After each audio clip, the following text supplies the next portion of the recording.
Olá, amigos e amigas, Diácono Beto Brescancin, da Arquidiocese de Maringá, para a nossa 8ª aula sobre a encíclica Dei Verbum. Se você ainda não é inscrito no nosso canal, se inscreva, aperte o sininho e compartilhe com seus amigos, ajudando-nos assim nesta obra de evangelização. Nós estamos trabalhando a Dei Verbum. Nós já vimos o proêmio e já vimos todo o primeiro capítulo, que fala da revelação tal qual ela é. Agora nós vamos entrar no segundo capítulo, que vai falar, da transmissão da revelação divina. Opa! Transmissão? Isso mesmo, gente. Deus ele começou a se revelar, conforme nós já vimos um pouquinho e vamos ver, desde o início, com os patriarcas. E essa transmissão continua até hoje. Quem é que é responsável por essa transmissão? Então nós vamos começar a olhar um pouquinho disso. Isso vai nos ajudar a entender um pouquinho a igreja, a tradição e o magistério. Caminhemos juntos. Se no primeiro capítulo nós vimos a revelação tal qual ela é, no segundo nós vamos ver sobre a transmissão divina, que nos falará que Cristo, revelação do Pai, confiou a continuidade correta da revelação aos apóstolos. O que é isso? Cristo veio, pregou aos apóstolos. Depois surgiram problemas na igreja. E o que ele fez? Os apóstolos, com a autoridade cedida, permitida por Cristo. Pedro, tu me amas? Amo. 3 vezes. Apacenta as minhas ovelhas. E lá em Atos 15, o que acontece quando Paulo tem um grande problema? Porque Cristo falou assim, ide batizar, mas não falou como. E aí Paulo vem e fala assim, olha, para ser cristão nós precisamos cumprir os ritos judaicos ou não? E aí ele se reúne. Quem que decide isso? Os apóstolos. E nós estamos nessa sucessão. Isso é a continuidade da revelação. Essa transmissão da revelação, que chega até hoje. E quem que cuida disso hoje? O Papa, a Santa Sé, os bispos mais localmente, os padres e assim, até os diáconos. E todas as pessoas de boa vontade.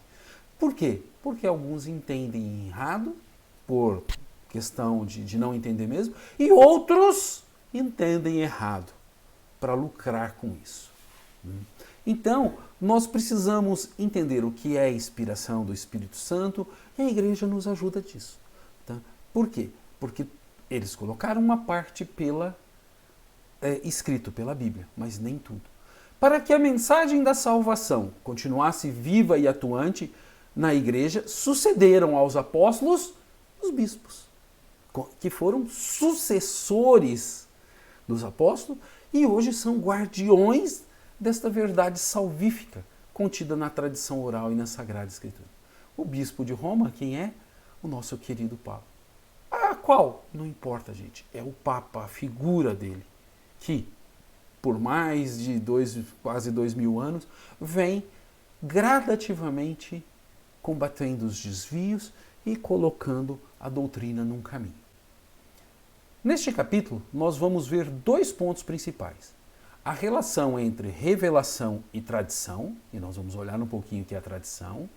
E o segundo, que Deus revelado confiou aos apóstolos a transmissão da fé, que depois deixou aos seus bispos, onde os bispos escolheram um para ser o seu grande líder, que nós chamamos de Papa. E graças a Deus hoje temos o Francisco, que sucedeu o Bento XVI, que sucedeu João Paulo II, e que depois vem outro, e nós vamos seguir suas orientações do mesmo jeito.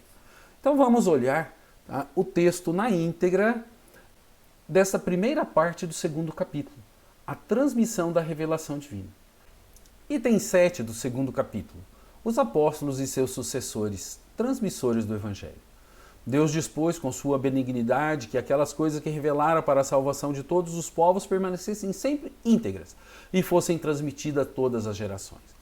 Por isso, o Cristo Senhor, em quem se consuma toda a revelação do sumo Deus, ordenou aos apóstolos que o Evangelho prometido antes pelos profetas, completado por ele e por sua boca promulgado, fosse por eles pregado a todos os homens como fonte de toda a verdade salvífica e de toda a disciplina de costumes, comunicando-lhes dons divinos.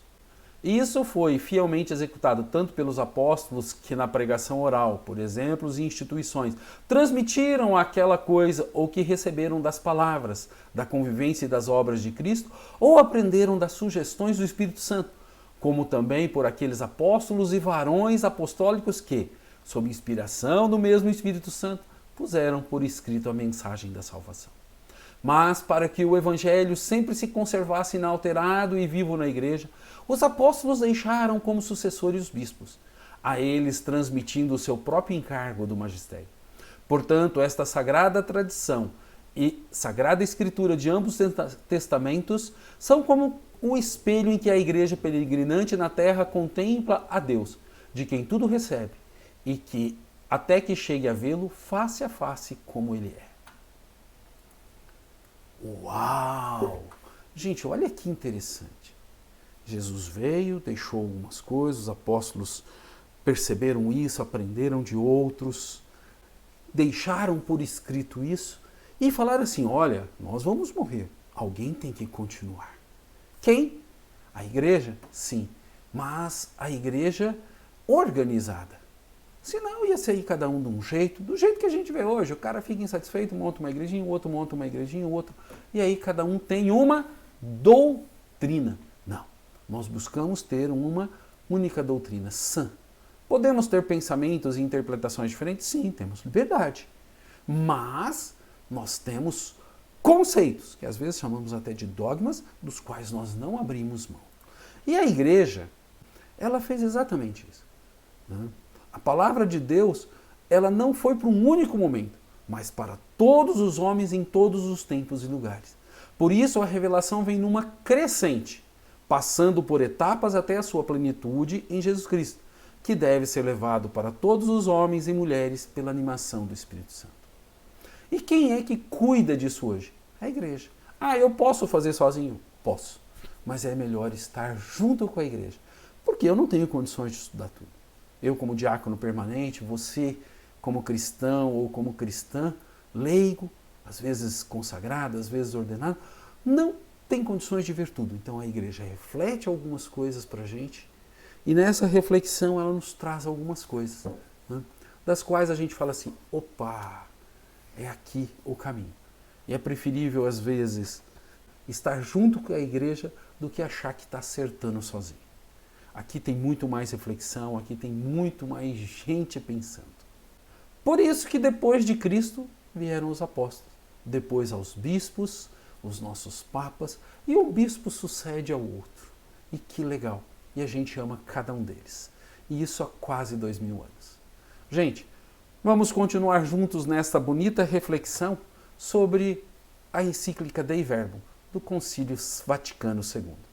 Paz e bem a todos e a todas. Caminhemos juntos.